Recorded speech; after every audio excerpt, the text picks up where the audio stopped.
Dialogues, dialogues with food and about food. Stay home, stay safe and stay healthy.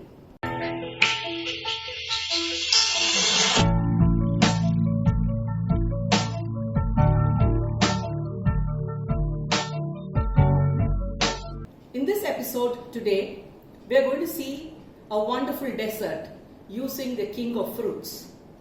Yes, you have guessed it right, the mango.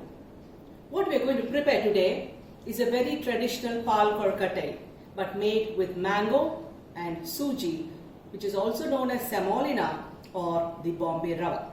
So let's get going. Let's take a look at the ingredients.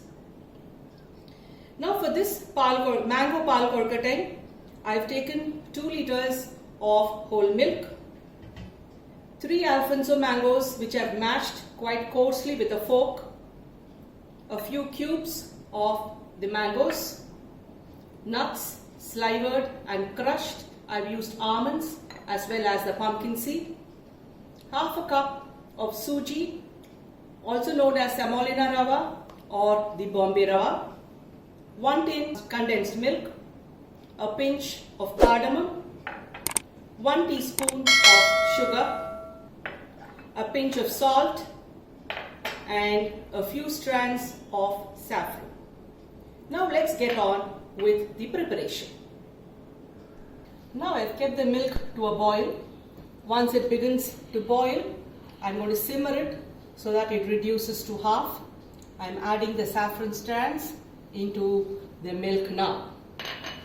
Here I've kept about 1.5 cups of water. Once the water comes to a rolling boil, we are going to add the semolina and we are going to cook it. So now let's wait for the water to boil before we get on with our preparation. It started boiling. I'm just going to add a pinch of salt, the 1 teaspoon of sugar which we had kept aside, and the cardamom powder,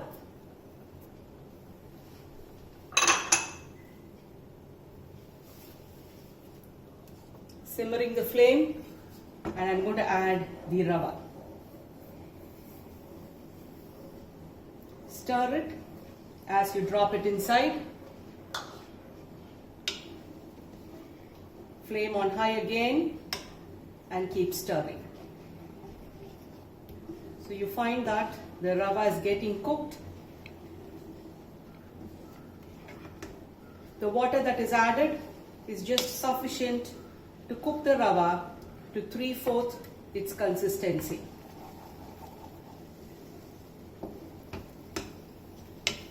Because we are going to steam the korkattais once it is being made, and it's also going to boil in milk. So since there are different stages of cooking, this stage does not require the rava to be cooked to its end point. So yes, now we have a nice soft ball. So I'm just going to cover it with a lid, switch off the flame and leave it for about 5 minutes before we start rolling it into korkattais. Now I'm just going to grease my palm with a little bit of melted ghee, and I'm going to roll this into very small marble sized balls.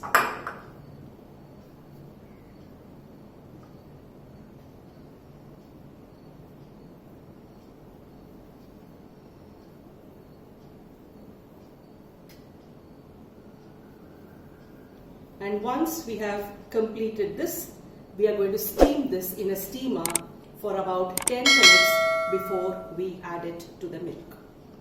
We have added a little bit of salt, a teaspoon of sugar and some cardamom to make these korkattais flavorful, and when they are immersed in the reduced milk along with the mangoes, they are going to be absolutely divine.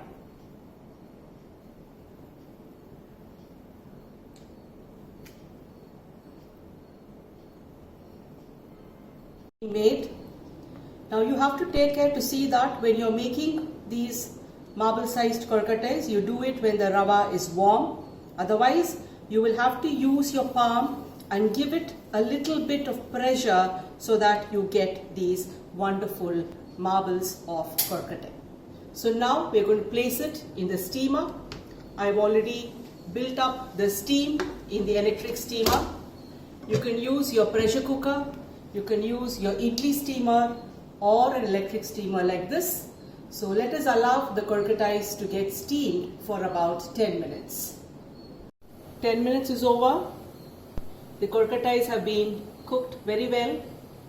So now I'm going to switch off the cooker and I'm going to allow the kolkatais to be in the inbuilt steam for about 5 minutes before removal.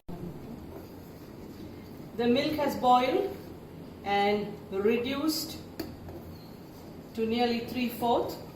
I'm adding the condensed milk, and as you're adding the condensed milk, keep stirring. If you have noticed, there is no added sugar.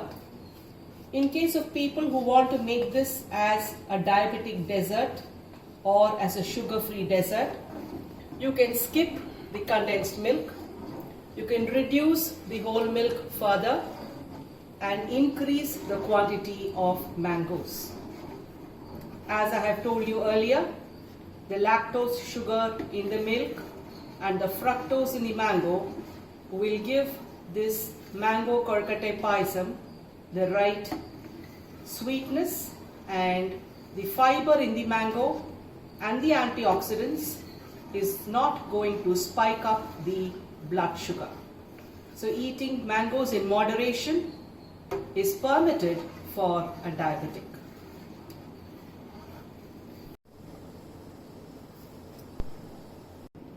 You see the kolkatais have been done very well, soft, spongy. They have slightly increased in size. The semolina has been cooked absolutely well, and now we are going to drop this into the milk mixture and cook it for a little while. So now I've added the kolkatais to the milk. I'm going to allow this to come to a boil, and as far as possible, don't stir the mixture. However, you need not worry about these kolkatais breaking, which would generally happen in case of the rice flour kolkatais, because this has been well steamed and the kolkatais are quite soft, at the same time sturdy. So now we're just going to allow the milk to come to a boil before we remove this from the fire. The milk has reduced well. The lactose sugar has caramelized to a wonderful creamy brown in color. The kolkatais are all intact. Now we are going to allow this to cool for about 30 minutes before we add in the mangoes.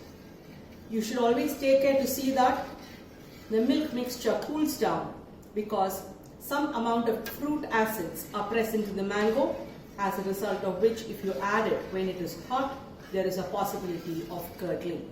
So take care to see that this mixture is absolutely cool before we add in the mangoes. So let's wait for another 30 minutes more before we add the mangoes to the kolkatai mixture. The mango kolkatai payasam is now ready to eat. It looks wonderfully delicious, absolutely aromatic, with a lot of mangoes, the reduced milk and nuts. So I think this flavorful payasam, chilled, will be an absolutely amazing dessert for this hot, searing summer.